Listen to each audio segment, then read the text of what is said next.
Grass is the forgiveness of nature. Her constant fields trampled with battle, saturated with blood, torn with the ruts of cannon, grow green again and carnage is forgotten. Streets abandoned by traffic become grass-grown like rural lanes and are obliterated. Forests decay, harvests perish, flowers vanish, but grass is immortal. Elements, which are its ministers and servants, it softens the rude outline of the world. Its tenacious fibers hold the earth in its place and prevent its soluble components from washing into the wasting sea. It yields no fruit in earth or air. And yet, should its harvest fail for a single year, famine would depopulate the world. In those words, John James Ingalls summed up for all time the infinite importance of grass. The native grasslands of the buffalo and antelope have practically disappeared. But all over our country today, planned grassland farming is rapidly becoming a dominant factor in our agriculture. These well-managed acreages of legumes and forage grasses are out-yielding the natural range many times over. The plant breeders have found new grasses, clovers, and legumes, and are constantly developing new strains of old ones. Until now, there are suitable forage crops for almost every locality and field condition.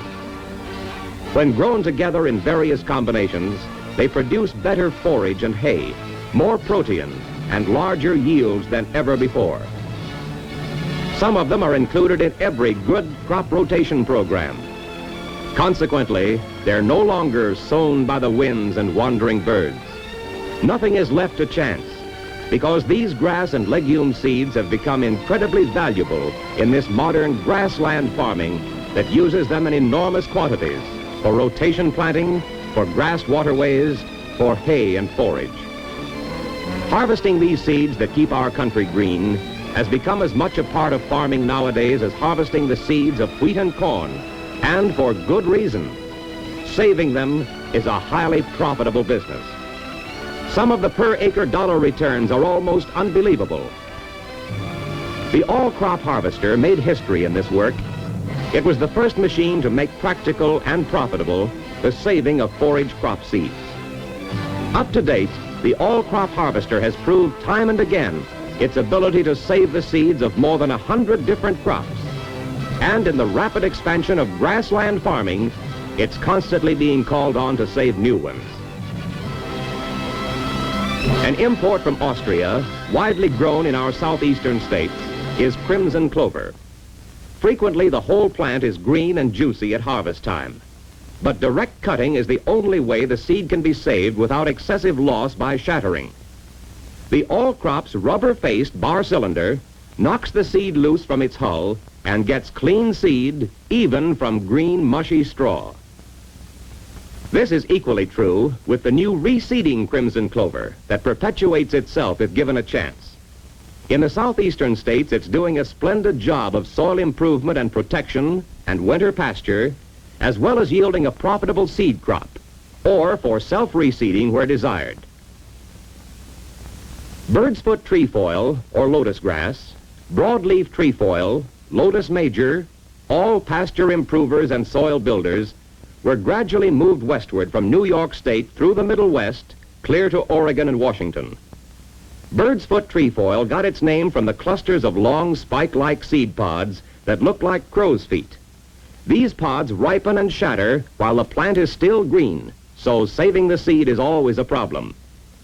Windrowing and harvesting from the swath is the accepted method at present, but baling the hay and running it through the harvester has also proved successful. White Dutch clover, short and close to the ground, is usually mowed and windrowed while slightly on the green side, then picked up. The seed is very valuable, so the crop should be carefully handled in small, thin windrows. This legume is working wonderfully in pasture mixtures from Canada to Florida. Ladino clover has probably created more interest and argument among forage growers than any plant in a decade. It provides high-protein feed through the entire growing season, and it's an excellent mixer with many of the grasses. During the last 6 years, a 1 million-acre increase of ladino in North Carolina has helped to keep the state green.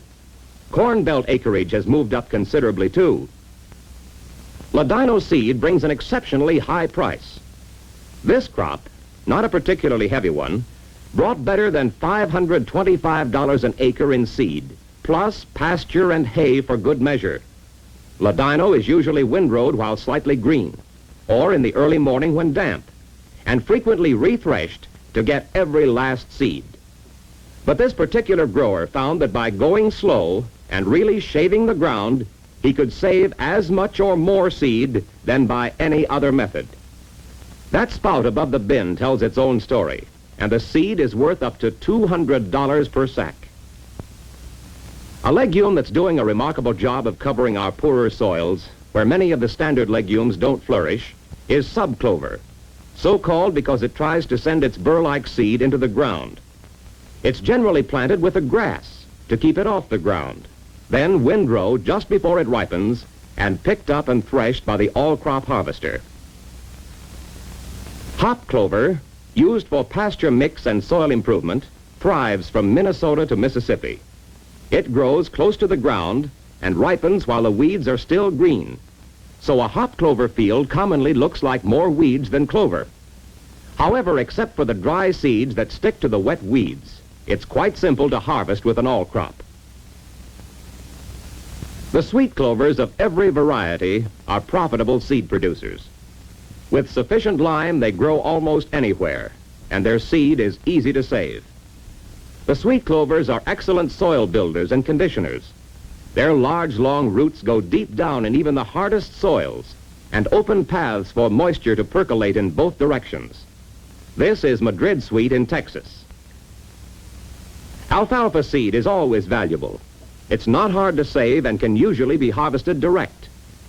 If you select the right variety of alfalfa for your locality and growing season, you'll get several forage cuttings a year. But one good seed crop is worth as much as several cuttings, so it pays to watch carefully and plan accordingly. The belief that seed won't set in your area has been definitely disproved. Give it a chance, like they did in this Wisconsin field. The red clovers, of which there are several, grow well from Canada to the cotton belt. Their seed is valuable, and it's generally saved from the second cutting. The old belief that red clover had to be cured before the seed could be hulled is dying out. It's easy to harvest direct, and you actually get more seed this way than by any other method. Allis clover is a heavy seed producer in widely varying soils all over the Middle West. Yields as high as 12 bushels of seed an acre are common, and you don't have to mow Allis or bunch it in a windrow. Simply harvest it direct. The perennial Serratia lespedeza, much larger than the common lespedeza or Japan clover, is quite bushy when allowed to mature. It's a good soil holder and soil builder and a profitable cash crop. The seed is easy to harvest quickly and brings a high price. When it comes to exceptional soil builders, however, the grasses top them all. The deep roots that sometimes reach down 6 feet or more keep the soil granular and porous. Brome is a fine example. It's a mighty profitable seed producer, too, from Canada through the Corn Belt. But that's not all. It can be pastured up to a month before harvest time, then produce a fine crop of seed, and, because the main plant is still green, pastured again till freeze-up. Crested wheatgrass is the dry land grass that's being used to replace the buffalo and bunch grass of the Northwest Plains. It's hardy and vigorous, starts in early spring, can be pastured for months, then yield a good crop of seed, and then be pastured again clear into the winter. Crested wheatgrass is a prolific seeder, easy to plant and harvest, and the seed commands a high price, so it's wise to save it.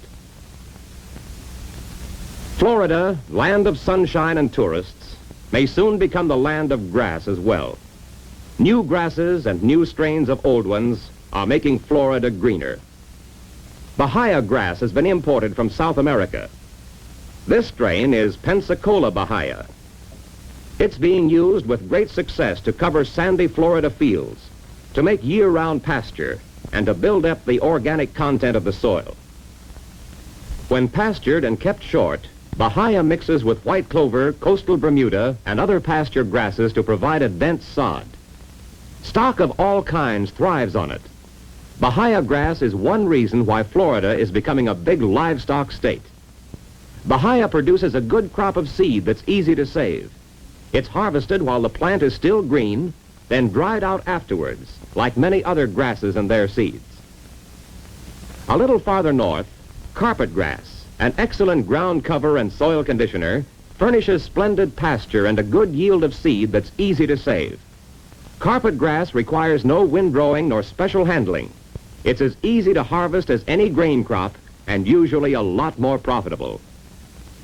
From Kentucky to Florida, the whole South is now cashing in on new strains of Fescue.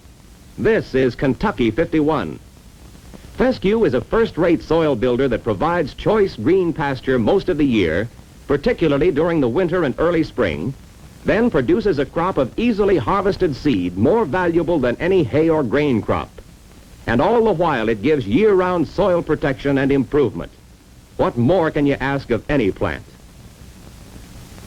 The ever-broadening scope of modern grassland farming includes hundreds of other grasses and legumes, and the experimental plots of our nation are overflowing with promising new ones, crops that will keep our country green in the years to come. Saving the seeds of all these grasses and legumes is now becoming all-important and as profitable as saving the customary cash crop.